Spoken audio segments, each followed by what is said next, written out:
하나님 말씀 보시겠습니다. 우리가 함께 은혜 나누는 하나님 말씀은 출애굽기 10장 21절에서 29절까지 말씀입니다. 우리가 함께 은혜 나누는 하나님 말씀은 출애굽기 10장 21절에서 29절까지 말씀,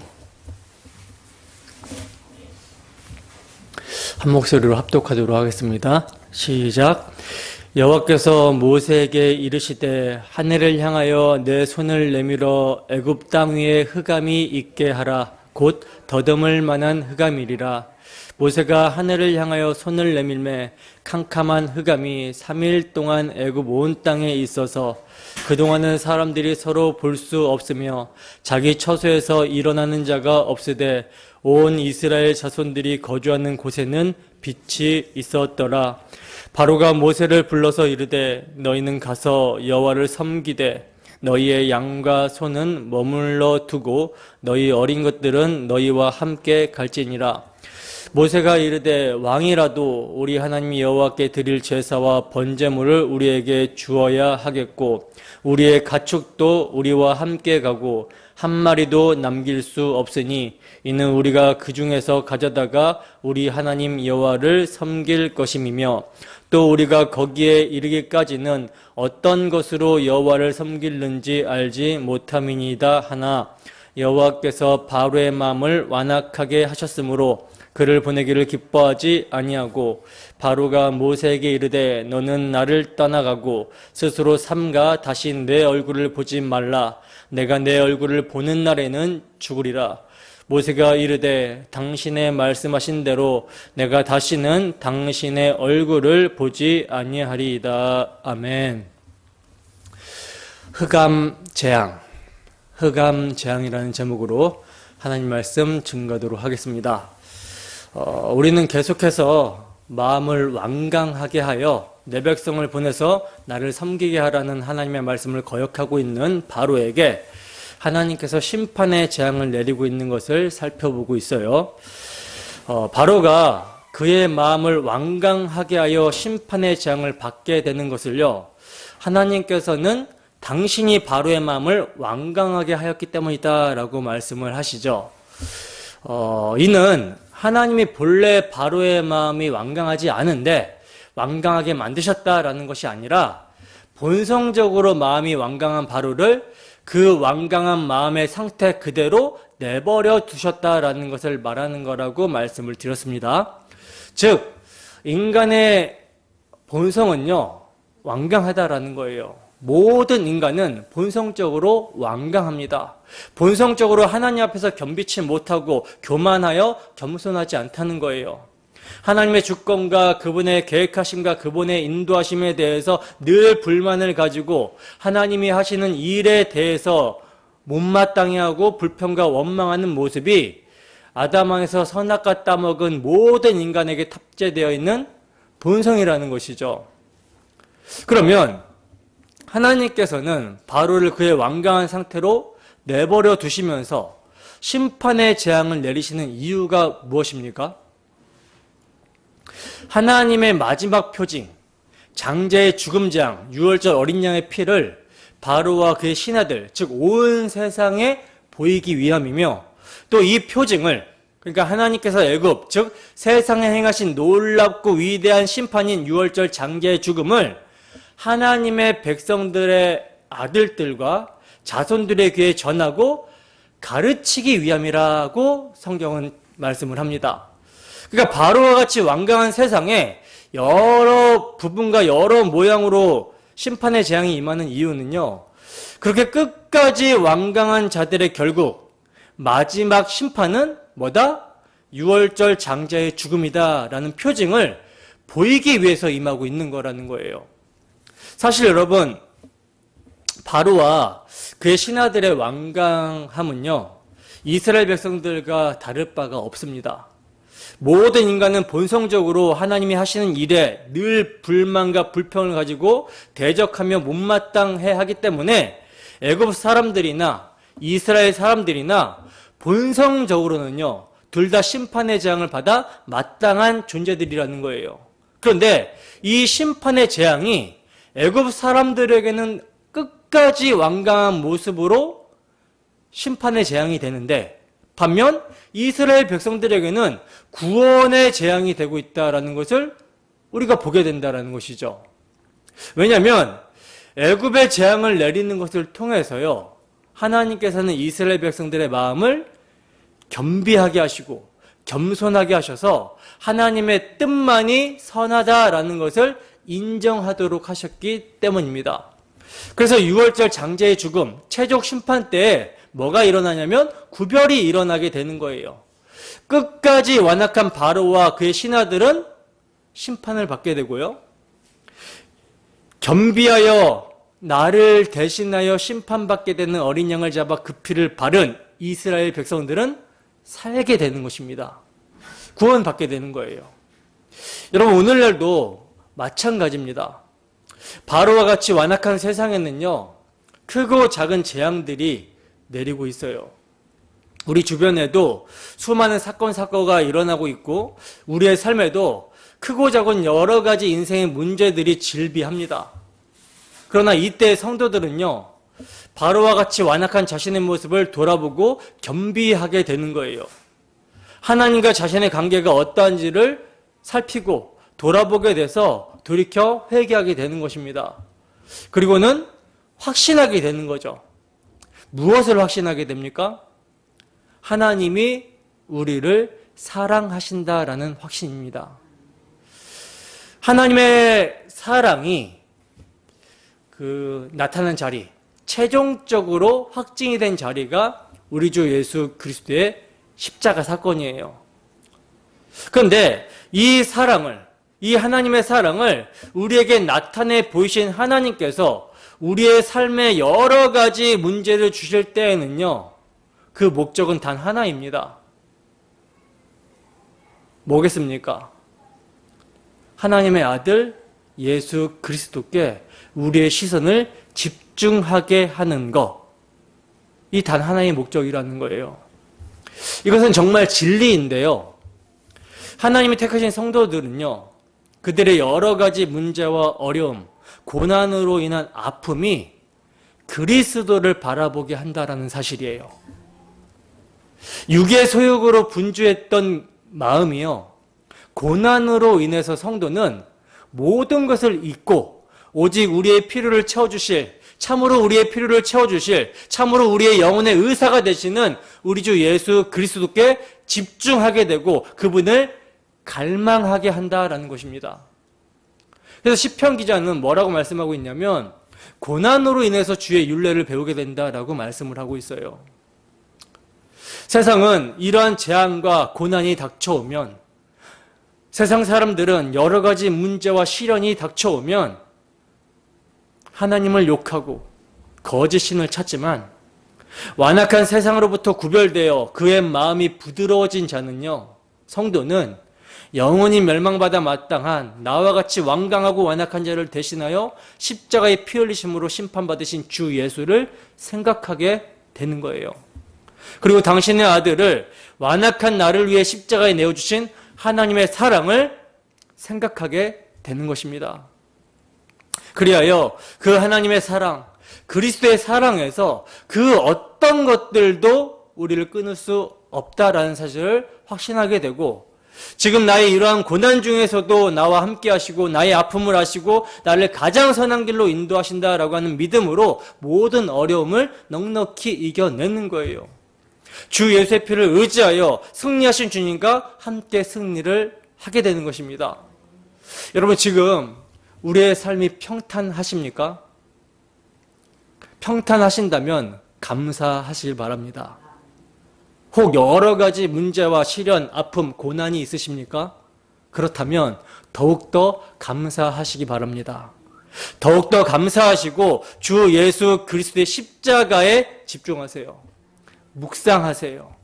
그러면 우리에게 닥친 여러 가지 문제들, 시련들, 어려움들, 고난들이 아무것도 아닌 것이 되는 것을 여러분들이 경험하게 될 것입니다.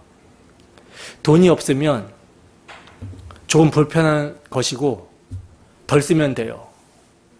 아예 폭삭 망하게 되면 원래 우리는 아무것도 가지고 오지 않았다라고 생각하면서 이겨내면 됩니다. 삶에서 모든 관계로 인한 어려움들, 상처들, 배신, 뭐 이런 것들을 당하셨다면 예수를 믿지 않는 자들은 원래 저런 모습이구나. 나도 저런 모습이구나. 나도 저런 모습이었는데 구원함을 받았구나. 또는 교회 안에서 상처되는 일을 경험하셨다면 그 또한도 저 사람이 아직 믿음의 성숙이 덜 돼서 저러나 보다라고 기다려주고 인내하고 나도 저렇게 상처를 줄 수 있겠구나라는 자신을 돌아봐야 되는 것이죠.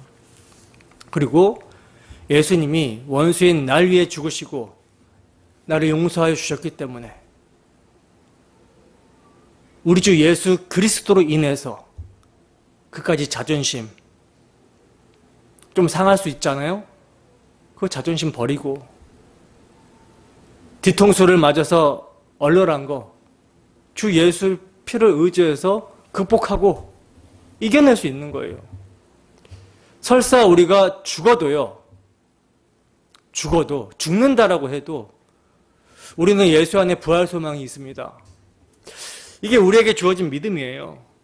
그러니 로마서에서 바울 사도가 뭐라고 합니까? 우리가 도살당할 양같이 여김을 받아도 주 예수 그리스도의 십자가 사랑으로 우리를 사랑하시는 하나님의 사랑으로 넉넉히 이길 수 있다라고 그렇게 말씀을 하고 있는 것입니다. 여러분, 그리스도인인 우리의 삶에는요, 절망은 없습니다. 그래서 어떠한 상황에서도 감사하고 즐거워하며 기뻐할 수 있다는 거예요. 이를 가능하게 하는 것이 바로 마지막 표징, 유월절 어린 양의 피, 우리 주 예수 그리스도의 십자가를 기억하는 것입니다. 이 복음을 잊지 않게 하기 위해서 하나님은요, 이스라엘 백성들에게 절기를 세워주셔서 가르치라고 하신 것이고, 오늘날 우리에게는 교회의 모임을 허락하시고 그 모임 가운데 말씀 전하는 자를 세워서 이를 전하고 가르치라고 하시는 것입니다. 여러분, 경건은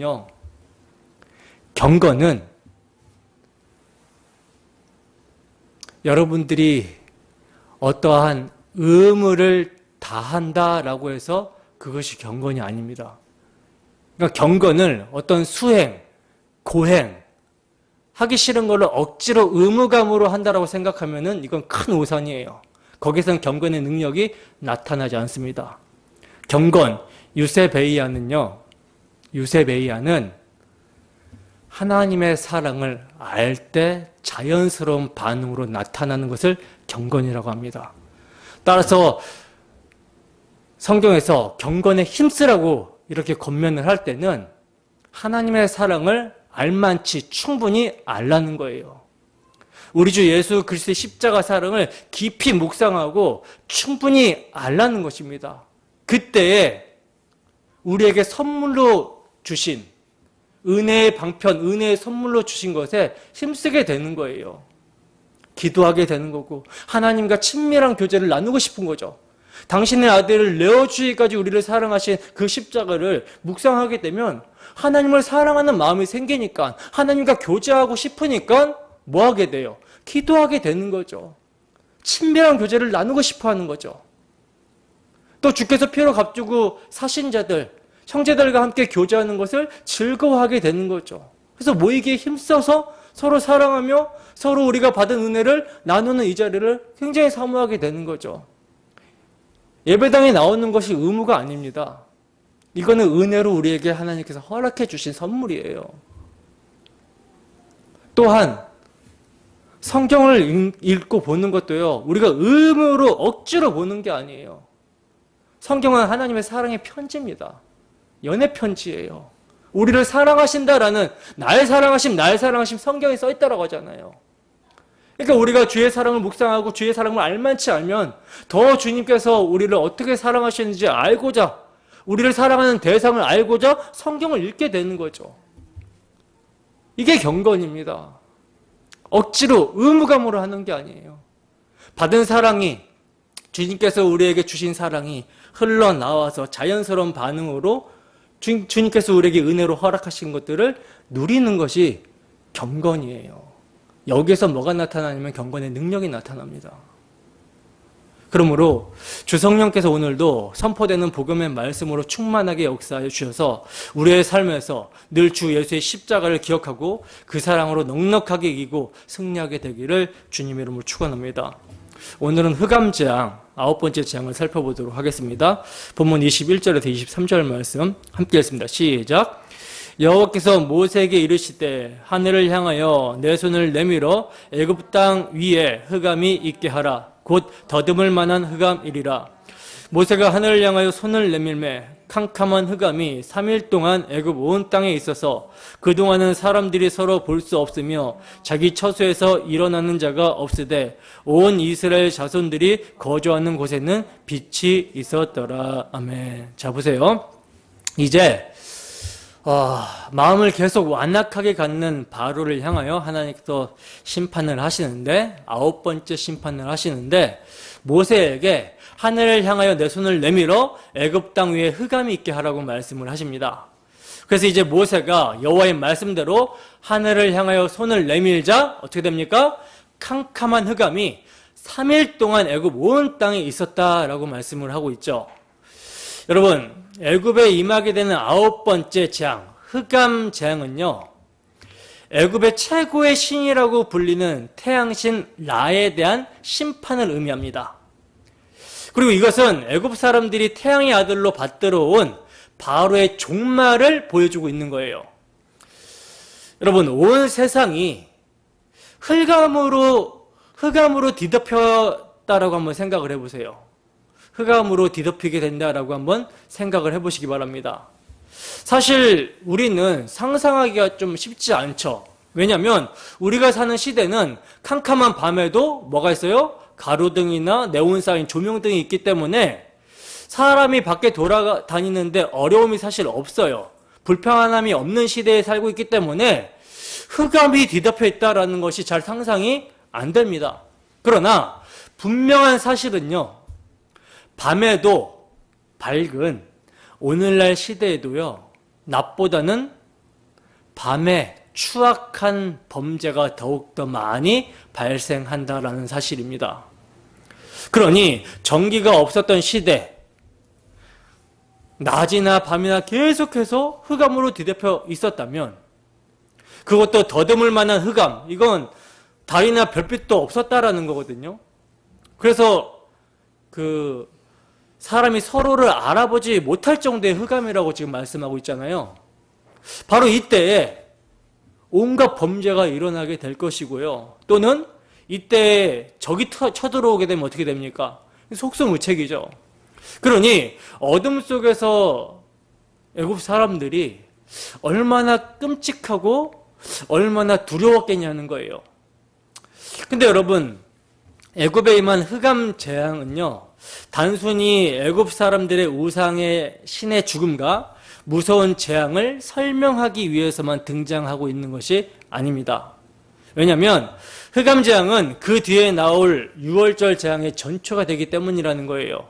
즉, 흑암 재앙은 반드시 죽음을 불러오기 마련입니다.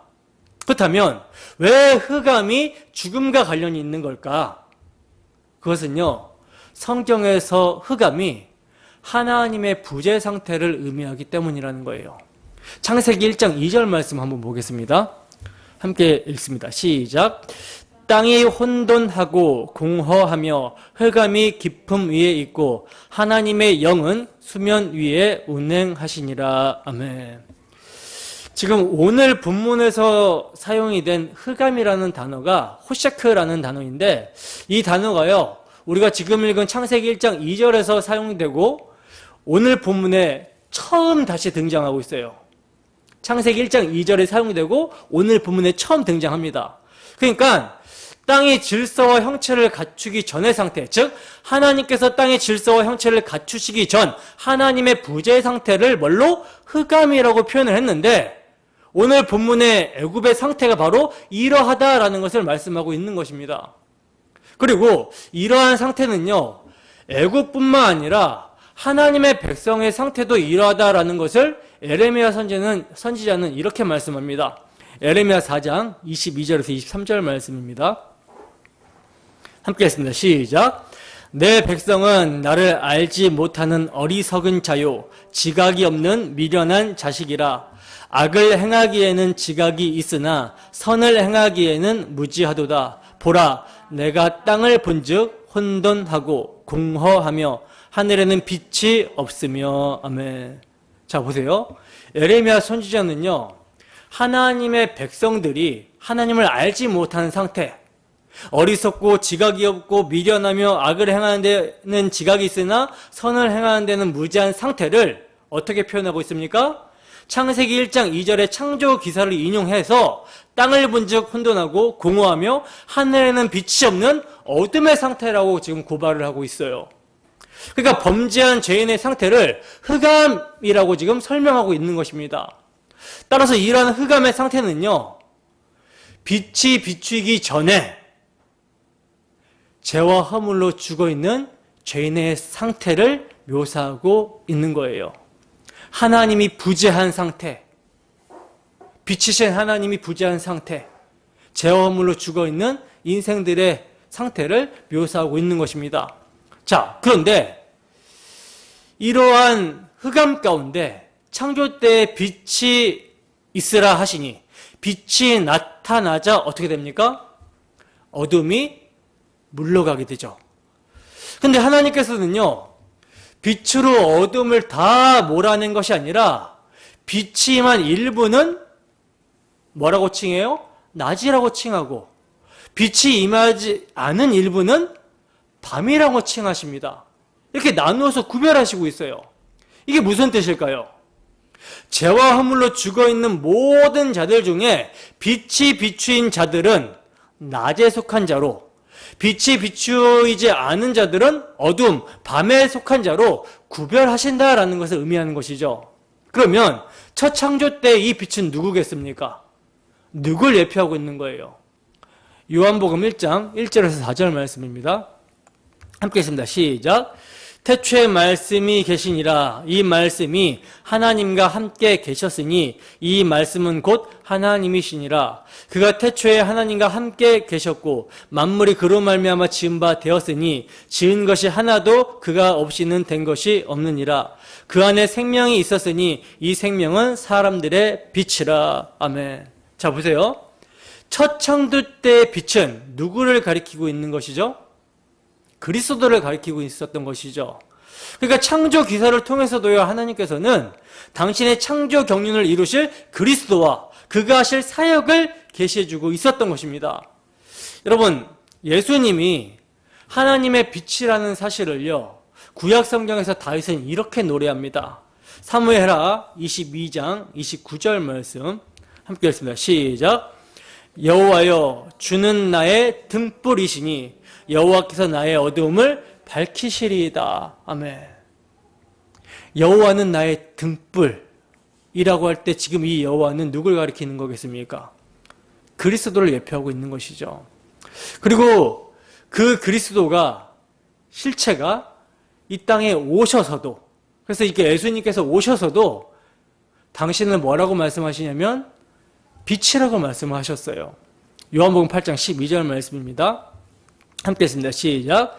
예수께서 또 말씀하여 이르시되 나는 세상의 빛이니 나를 따르는 자는 어둠에 다니지 아니하고 생명의 빛을 얻으리라. 아멘. 보시다시피 예수님께서는요, 당신은 세상의 빛이라고 하셨고 나를 따르는 자는 어둠에 다니지 아니하고 생명의 빛을 얻으리라. 이렇게 말씀하고 계시죠. 따라서 하나님께서는요, 오직 첫 창조 시에 어두운데 빛이 빛이라고 하셨던 그 당신의 말씀, 예수 그리스도로 말미암아 당신의 영광을 아는 빛을 택하신 자들에게 비추십니다. 고린도후서 4장 6절 말씀입니다. 함께 읽습니다. 시작. 어두운데 빛이 빛이라 말씀하셨던 그 하나님께서 예수 그리스도의 얼굴에 있는 하나님의 영광을 아는 빛을 우리 마음에 비추셨느니라. 아멘. 보시면 하나님께서는요, 예수 그리스도의 얼굴에 있는 하나님의 영광을 아는 빛을 우리 마음에 비추셨다라고 그러죠. 따라서 하나님께서 빛이신 그리스도를 허물과 죄로 죽어있는 죄인의 마음에 비치시면 그 죽은 영이 어떻게 돼요? 살아나게 되고, 그래서 흑암의 권세에서 벗어나 빛의 나라, 아들의 나라로 옮겨지게 되는 거예요. 구별이 일어나게 되는 것입니다. 골로새서 1장 12절에서 14절 말씀입니다. 함께 했습니다. 시작. 우리로 하여금 빛 가운데서 성도의 기업의 부분을 얻기에 합당하게 하신 아버지께 감사하게 하시기를 원하노라.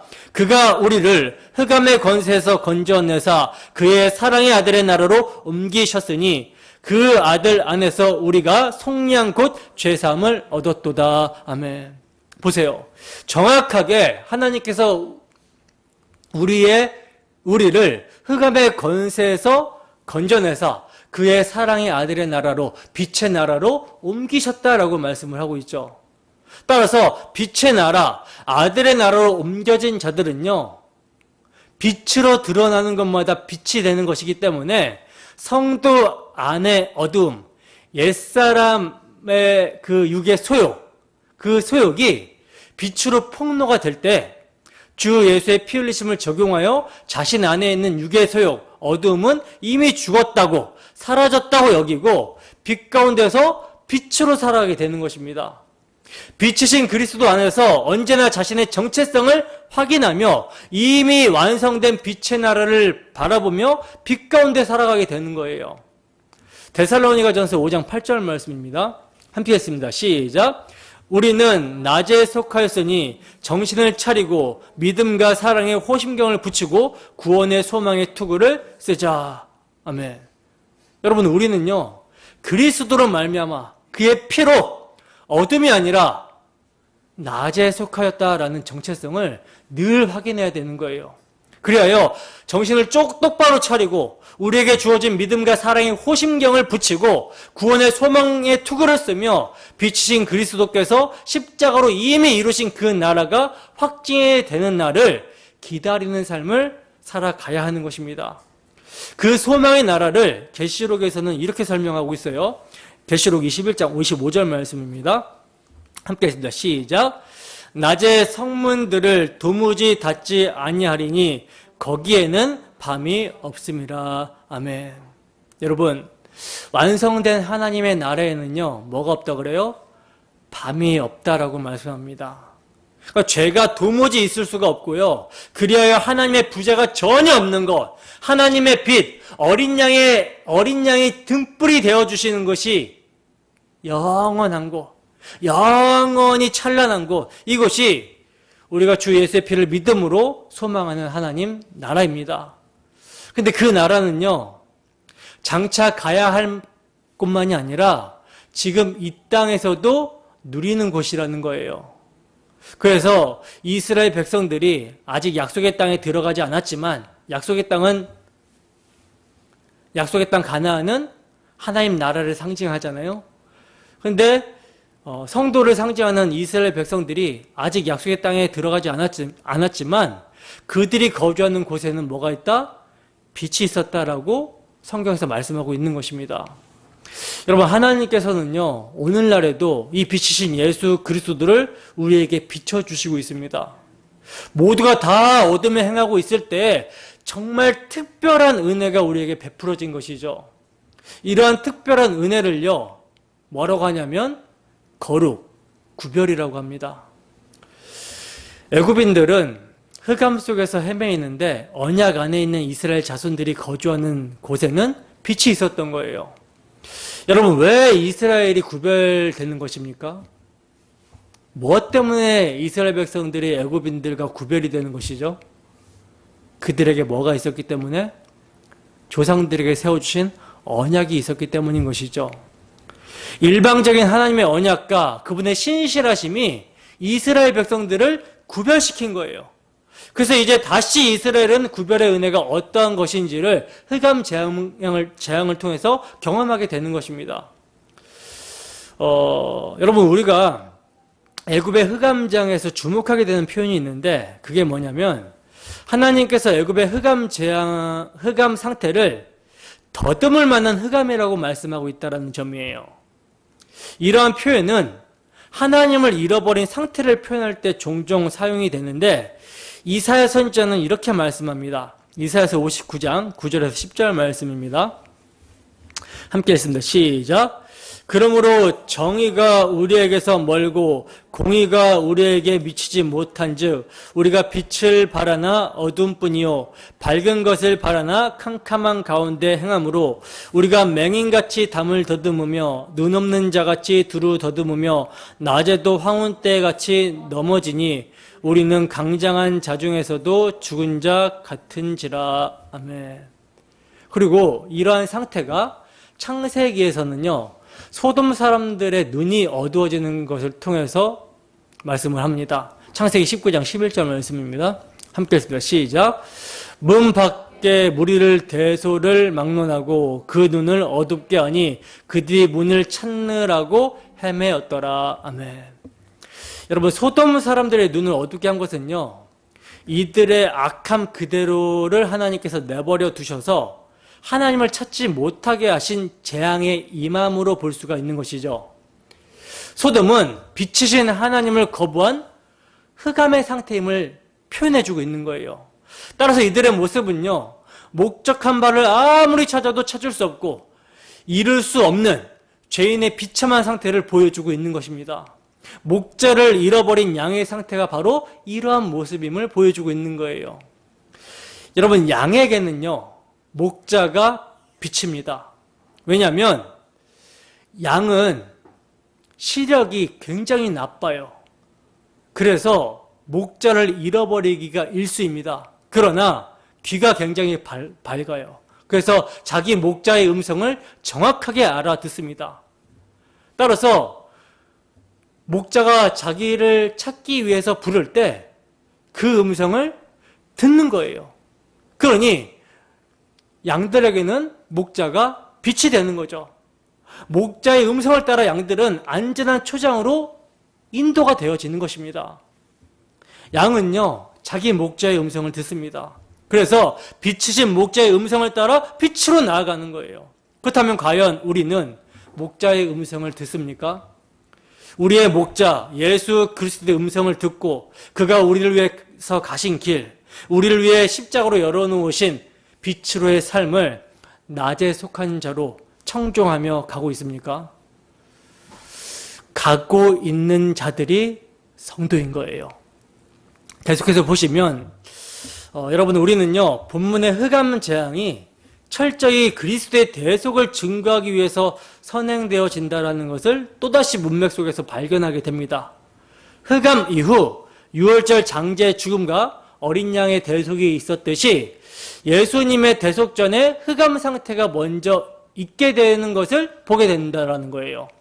마태복음 27장 45절에서 46절 말씀입니다. 함께 읽습니다. 시작. 제6시로부터 온 땅에 어둠이 임하여 제9시까지 계속되더니 제9시쯤에 예수께서 크게 소리질러 이르시되 엘리 엘리 라마 사박다니 하시니 이는 곧 나의 하나님 어찌하여 나를 버리셨나이까 하는 뜻이라. 아멘. 자, 보시다시피요, 예수님이 유월절 어린 양으로 십자가에 달리시고 죽기 직전 6시부터 9시까지, 즉 정오로부터 3시까지 온 땅에 뭐가 임했다라고 그래요? 어둠이 임했다라고 그러죠. 그러니까 유월절 어린 양의 희생이 있기 전에 흑암의 재앙이 임하게 된 것은요, 예수님의 십자가 죽으심 전에 흑암이 임하게 될 것을 미리 예표하여 보여주고 있었던 사건이라는 거예요. 심판인 것이죠. 본문 24절입니다. 함께 하겠습니다. 시작. 바로가 모세를 불러서 이르되 너희는 가서 여호와를 섬기되 너희의 양과 소는 머물러 두고 너희 어린 것들은 너희와 함께 갈지니라. 아멘. 자, 보시면 흑암 재앙으로 인해서 바로가 모세를 부릅니다. 그리고는 너희는 가서 여호와를 섬겨라. 너희 어린 것들도 데려가라. 그러나 너희의 양과 소는 놔두고 가라고 하면서 또다시 타협을 제안합니다. 지금 이게 바로의 네 번째 타협안인데 첫 번째 타협안이 뭐였습니까? 8장 25절에 이 땅에서 제사 드려라. 굳이 무슨 광야까지 가냐? 이 땅에서 제사 드려라. 이게 이제 바로의 첫 번째 타협안이었고, 두 번째가 8장 28절에 너무 멀리는 가지 말아라. 이게 이제 두 번째 타협안이었고, 세 번째 타협안이요. 어린아이들은 내버려두고 너희 장정만 가라. 이게 이제 세 번째 타협안이었어요. 그리고 네 번째 타협안이 오늘 본문에 양과 소는 머물러 두고 가라입니다. 여러분, 우리는 이러한 바로의 제안에서 우리의 신앙의 방해와 타협을 보게 됩니다. 첫째로 이 땅에서 하나님께 제사를 지내라는 거예요. 하나님께 제사를 지내러 가는데 꼭 멀리 3일 동안 광야로 나가서 제사를 지낼 필요가 있느냐는 것이죠. 그냥 이곳에서 제사를 드리라는 거예요. 애굽에서 나가서 구별될 필요가 있겠냐는 것입니다. 오늘날로 말하면 성도가 성전인데 굳이 교회당에 나갈 필요가 있겠느냐. 휴가철이면 휴가도 조금 즐기면서 오늘날 얼마나 유튜브 이런 게 잘 돼 있냐. 그러니 유튜브로 그냥 숙소에서 간단하게 예배드리고 너 즐길 거 즐겨라. 또 겨울이면 스키장에 가서 예배드리면 되지. 지금이 무슨 구약시대냐. 특정한 장소와 시간에 매이면 안 되지 라고 그렇게 타협안을 제시하는 것이죠. 그러나 이러한 타협에 넘어가게 되면 이러한 모습은요, 자유가 아닙니다. 자유는 우리가 하나님을 온전히 섬기기 위한 자유지 타락한 자기 본성의 즐거움을 위해서 타협하는, 잘못 사용하는 자유가 아니라는 거예요. 여러분, 성도가 진정으로 함께 모여서 주를 찬양함과 예배함이 얼마나 고귀한 것인지, 얼마나 가치 있는 것인지를 알지 못한다면 그 사람을 과연 신자라고 할 수 있을까요? 분명하게 말씀드리지만 성도가 함께 모여 예배하는 것보다 세상에서 자신의 다른 일들을 더 중요하게 여기고 있다면 이것은 애굽 안에서 제사를 드리려고 하는 바로의 말에 타협하고 있는 거라고 보시면 됩니다. 자, 이러한 바로의 타협에 모세는 뭐라고 말을 합니까? 3일 길을 가야 한다라고 말을 합니다. 왜 3일 길을 가야 하는 것입니까? 애굽을 떠나서 시내산까지 나아가는 거리가 3일 길인데 이를 통해 애굽에서 완전히 분리가 되어야 하기 때문이라는 거예요. 애굽은 뭘 상징하죠? 세상을 상징하잖아요. 따라서 세상에서 완전하게 분리가 되어야 됨을 예배라고 말씀을 하고 있는 거예요. 왜냐하면 세상을 상징하는 애굽은요, 하나님께 속하여 있지 않기 때문입니다. 요한일서 2장 15절에서 16절 말씀입니다. 함께 했습니다. 시작. 이 세상이나 세상에 있는 것들을 사랑하지 말라. 누구든지 세상을 사랑하면 아버지의 사랑이 그 안에 있지 아니하니 이는 세상에 있는 모든 것이 육신의 정욕과 안목의 정욕과 이생의 자랑이니 다 아버지께로부터 온 것이 아니요 세상으로부터 온 것이라. 아멘. 여러분, 이게 출애굽의 이유입니다. 세상을 상징하는 애굽의 사상과 정신으로는 하나님을 온전히 예배할 수 없다라는 거예요. 그래서 떠나야 하시는 것입니다. 떠나야 하는 것입니다. 애굽의 소위 사상에서 완전히 분리가 일어나야 된다라는 거예요. 자, 그리고 두 번째 바로의 타협안이 무엇입니까? 너무 멀리는 가지 말라고 그러죠. 너무 멀리는 가지 말아라. 왜 너무 멀리 가지 말라고 합니까? 너무 멀리 가버리게 되면 돌아올 수 없으니까 너무 멀리 가지 말라고 하는 거예요. 우리가 예수를 믿는다라는 것은 세상에 속하지 않고 세상을 떠난 것인데 세상을 떠난 듯 하지만 또 세상으로 돌아오는 이유가 무엇입니까? 그것은요, 아직도 너무 세상과 가까이 있기 때문이라는 것이죠. 멀리 떠나지 못했기 때문이라는 거예요. 이 말은 세상과의 단절이 돼서 속세를 떠나서 수도원 같은데 산속에 들어가라는 말이 아니라 우리의 삶의 자세와 가치관이 아직 세상에서 멀어지지 않았다라는 것을 말하는 것입니다. 세상을 언제는 포기한 듯 보이지만 어느새 또다시 세상으로 돌아가는 거예요. 이러한 모습을 속된 말로 뭐라고 하냐면 양다리라고 합니다. 양다리. 예수를 믿는다고 하지만 세상이 제공해주는 재미와 향락을 포기하고 싶지 않다라는 것이죠. 양다리를 딱 걸치고 있는 거예요. 재고 있는 거죠. 그러니까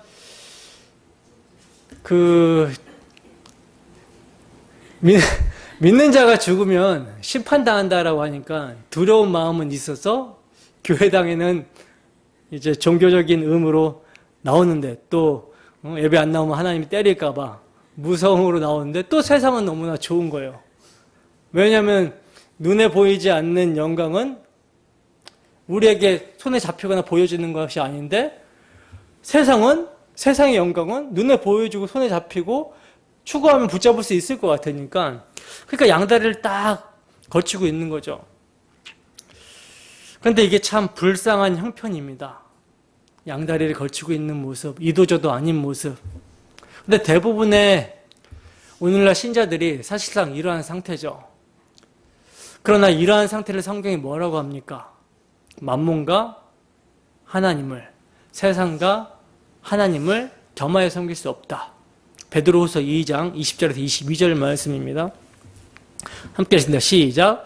만일 그들이 우리 주 되신 구주 예수 그리스도를 알므로 세상의 더러움을 피한 후에 다시 그 중에 얽매이고 지면 그 나중 형편이 처음보다 더 심하리니 의의 도를 안 후에 받은 거룩한 명령을 저버리는 것보다 알지 못하는 것이 도리어 그들에게 나으니라. 참된 속담에 이르기를 개가 그 토하였던 것에 돌아가고 돼지가 씻었다가 더러운 구덩이에 도로 누웠다 하는 말이 그들에게 응하였도다. 아멘. 그러므로 여러분, 세상에서 멀리 떠나가지 않으려면 차라리 전혀 가지 않는 것이 더 낫지 않겠습니까? 차라리 그냥 세상에 다 즐기고 그냥 마음 편하게 놀다가 그냥 지옥 가면 되는 것이지, 양다리 걸치고 있다가 지옥 가게 되면 얼마나 억울하냐는 거예요. 원수도 이 사실을 알기 때문에 타협을 제안하는 것입니다. 가기는 가되 너무 멀리 가지는 말아라. 믿기는 믿되 너무 깊이 빠지는 말라. 이렇게 이야기를 하는 거죠. 여기에 타협하게 되면요, 이러지도 못하고 저러지도 못하고 그냥 겉도는 모습을 보이게 되는 거예요. 언제든지 돌아갈 수 있는 여지를 두고 있는 모습이라는 것이죠. 자, 그리고 세 번째 제안은 무엇입니까? 어린이들만 남기고 어른들만 가라는 거죠. 어린이들은 애굽에 두고 어른들만 가라는 것입니다. 그러나 이것은 온전한 출애굽이 아니죠. 절반만 떠남입니다. 자신의 혈육이 남아있는데 제대로 떠난 것이 안 되는 것이죠. 자, 그리고 이제 마지막이 오늘 본문의 네 번째 타협안인데, 그래, 이제 어린아이들까지 가는 거 허락하겠다. 그러나 뭘 두고 가라 그래요? 짐승은 남겨두고 가라 그러죠. 이것은 독종과 우박으로 많은 짐승을 잃어버렸기 때문에 노예 노동력의 일부는 잃는다고 하여도 그들의 재산은 붙잡아 두려고 하는 거예요. 본문 25절에서 26절 말씀입니다. 함께 하시다 시작. 모세가 이르되 왕이라도 우리 하나님 여호와께 드릴 제사와 번제물을 우리에게 주어야 하겠고 우리의 가축도 우리와 함께 가고 한 마리도 남길 수 없으니 이는 우리가 그 중에서 가져다가 우리 하나님 여호와를 섬길 것이며 또 우리가 거기에 이르기까지는 어떤 것으로 여호와를 섬기는지 알지 못함이니이다 하나. 아멘. 자, 보시면 바로의 네 번째 제안의 모세는요, 가축을 한 마리도 남길 수 없다라고 말을 하고 있어요. 이것은 모세가 물질에 눈이 멀어서 그런 것이 아니라, 왜냐면 혹자들은 이렇게 생각할 수 있잖아요. 모세가 물질에 눈이 멀어가지고 지금 바로가 가라고 하는데, 어린 아이들까지 다 데리고 가라고 하는데 모세가 눈이 멀어가지고, 물질에 눈에 멀어가지고, 물질 때문에, 안 된다. 라고 이렇게 거부하는 것으로 볼 수 있는데, 모세가 물질에 눈이 멀어서 그런 것이 아니라, 오히려 물질이 하나님께 사용되어야 함을 말하고 있는 거예요. 다른 말로, 우리의 소유가 우리의 것이 아니라는 것입니다. 주께서 피로 우리를 사셨기 때문에 모든 것은 주님의 것이고, 우리의 모든 것으로 주님을 예배해야 된다는 것이죠. 예배의 삶이 무엇입니까? 제사 의식을 말하는 것이 아니죠. 제사 정신을 말하는 거예요. 예수 그리스도의 대속의 사랑을 알아가야 되는 데 있어서 우리의 모든 것들이 동원되어야 함을 의미하는 것입니다. 근데 많은 교인들이요, 주님으로부터 주어지는 것을 자신의 소유로 여기고 있어요. 그래서 내 것 중에서, 그러니까 내게 있는 것 조금을 주님께 떼어드리면서 이것을 한 자기의 행위로 반대급부를 보상받으려고 원합니다. 그러나 이것은 뭡니까? 은혜가 무엇인지 모르는 모습인 것이죠. 탐심은 우상숭배입니다. 돈을 사랑하는 것이 일만하게 뿌리가 되고요, 많은 사람들이 이를 추구하다가 믿음에서 파산한다라고 성경은 증거하고 있어요. 우리에게 주어지는 모든 것은요, 은혜입니다. 우리를 향한 주님의 섬김을 알고 그 주님을 섬기라고 주어진 것임을 우리는 분명하게 인식을 하고 있어야 돼요. 우리에게 주어진 것 중에 우리의 것은 없습니다. 다 맡겨주신 거예요. 청지기의 삶을 살라고. 자, 이렇게 바로의 제안을 거절한 모세는요, 그 이후로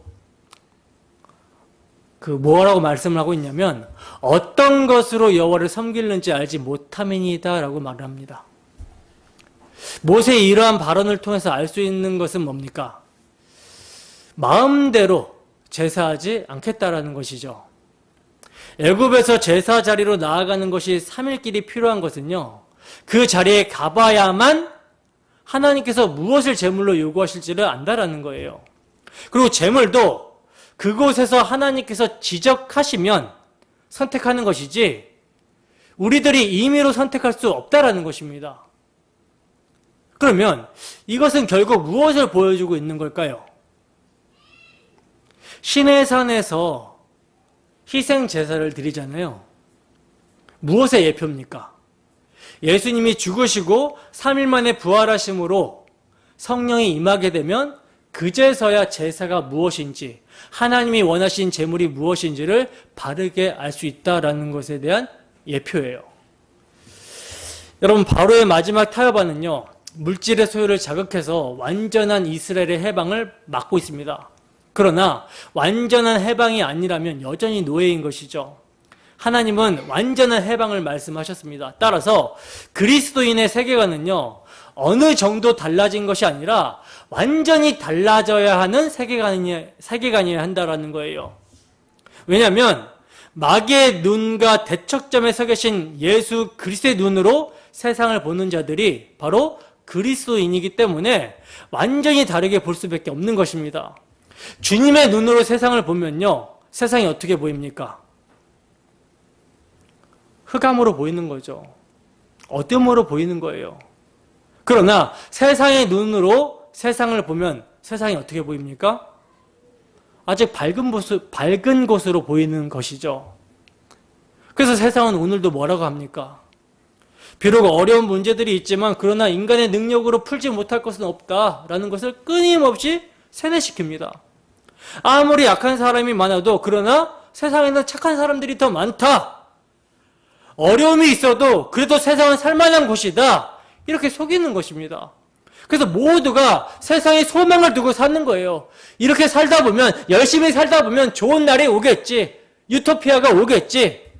왜? 왜냐하면 이들에게는 이 세상이 전부이기 때문인 것이죠. 다른 대안이 없기 때문에 세상에 소망을 두고 살아가는 거예요. 그러나 참된 성도라면요, 이 세상이 어두움으로 캄캄하게 보이는 것이 당연해야 되는 것입니다. 이곳에서 살 수 없고 취할 것도 없다라는 사실을 알게 됩니다. 왜 그렇습니까? 십자가로 나누어 버렸기 때문에 그래요. 십자가에서 일어난 사건이 여러분 우리에게 어떻게 실제적인 결과를 가지고 오죠? 갈라디아서 6장 14절입니다. 함께 읽습니다. 시작. 그러나 내게는 우리 주 예수 그리스도의 십자가 외에 결코 자랑할 것이 없으니 그리스도로 말미암아 세상이 나를 대하여 십자가에 못 박히고 내가 또한 세상을 대하여 그러하니라. 아멘. 여러분, 우리 주 예수 그리스도의 십자가는요, 믿는 자의 모든 죄만 제거했을 뿐만이 아니라 믿는 자와 세상의 관계도 영원히 해결해 주신 사건이 예수님의 십자가 사건입니다. 바로 이 사실에 근거하여 믿는 자는요, 세상을 십자가에 못 박힌 것으로 볼 수 있는 특권을 부여받게 되는 거예요. 그래서 십자가는 믿는 자와 세상 사이에 서 있는 것입니다. 십자가를 사이에 두고 신자가 세상을 보게 될 때 세상이 십자가에 못 박힌 것처럼 보이는 것이고, 세상이 볼 때는 믿는 자가 십자가에 못 박힌 모습으로 보인다라는 거예요. 여러분, 이것은요, 정말 모든 참된 그리스도인의 실질적이고 고귀한 지위입니다. 여러분, 그리스도에 대한 세상의 심판은요, 살인자와 그리스도 중 누구를 살리겠느냐는 선택의 당면에서 너무나도 분명하게 나타났어요. 세상은 살인자는 석방시켜주되 그리스도는 두 강도 사이에서 십자가에 못 박으라고 선택을 했습니다. 그러므로 세상이 어둠에 속한 것임을 입증했어요. 물론 세상 사람들은 이것을 어둠이라고 보지 않고 자기들이 살아가는 데 있어서 문제와 어려움을 어둠이라고 보고 있지만, 그러나 성경에서는요, 하나님의 의가 없는 것이 캄캄함이요 어둠인 것입니다. 근데 그 하나님의 의가 누구예요? 예수 그리스도죠. 근데 그 예수 그리스도를 못 박아 버렸으니, 죽여 버렸으니 세상이 어둠이라는 것이 증거가 된 것이죠. 그러므로 예수님 없이 세상에서 이루어지는 일들로 사람들이 환호하고 좋아하는 것들은요, 십자가로 보면 어둠이라는 것입니다. 바로 이것이 애굽의 흑암이 임한 것을 통해서 나타난 거예요. 여러분, 애굽은요, 거대한 나라고요, 막강한 경제력과 군사력, 위대한 왕과 지혜로운 관리자들에 의해서 움직이는 나라이기 때문에 나라들마다 애굽을 부러워했습니다. 그러나 이 나라가 어둠의 나라였다라는 것을요, 하나님의 말씀이 개입이 되니까 여지없이 드러나게 된 것입니다.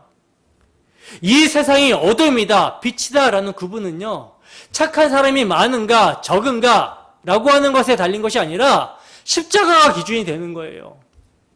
여러분, 그리스도의 영이 임한 자는 예수 그리스도의 십자가에서 승리를 보게 됩니다. 표면적으로는 십자가에서 세상이 그리스도를 심판하여 버린 것처럼 보여져요. 그러나 그 십자가에서 세상의 심판은요, 자기 자신을 심판하는 것이 되고 마는 것입니다. 그리스도께서는 죽음을 통하여 죽음의 세력을 잡은 자를 심판하여 버리신 거예요.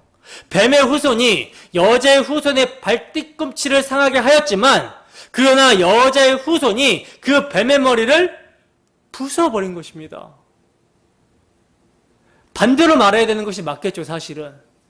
예수님이 뱀의 머리통을 밟으셨는데 그 뱀의 머리통에서 뱀의 이빨이 튀어나와서 예수님의 발뒤꿈치를 상하게 한 거예요.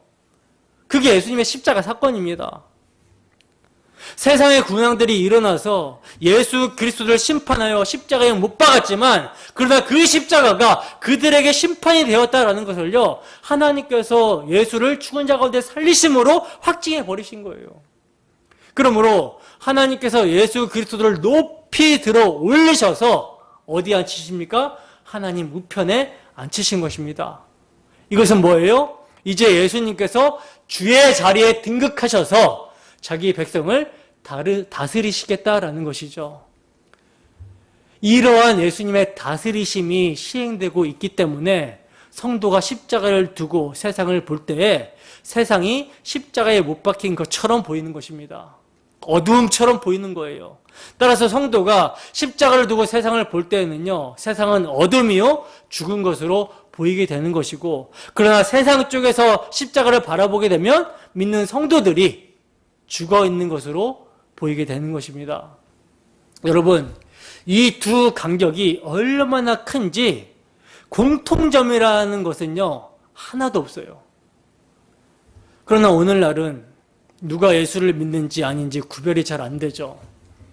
어둠과 빛이 섞일 수 없는데 지금은 함께 혼합되어 있는 모습입니다. 그러나 참된 신자라면 이렇게 계속 갈 수는 없는 것입니다. 왜냐하면 하나님께서는 그리스도의 피로 값주고 사신 자들을 흑암에서 빛의 나라, 아들의 나라로 옮기셨기 때문에 반드시 구별해 내신다라는 거예요.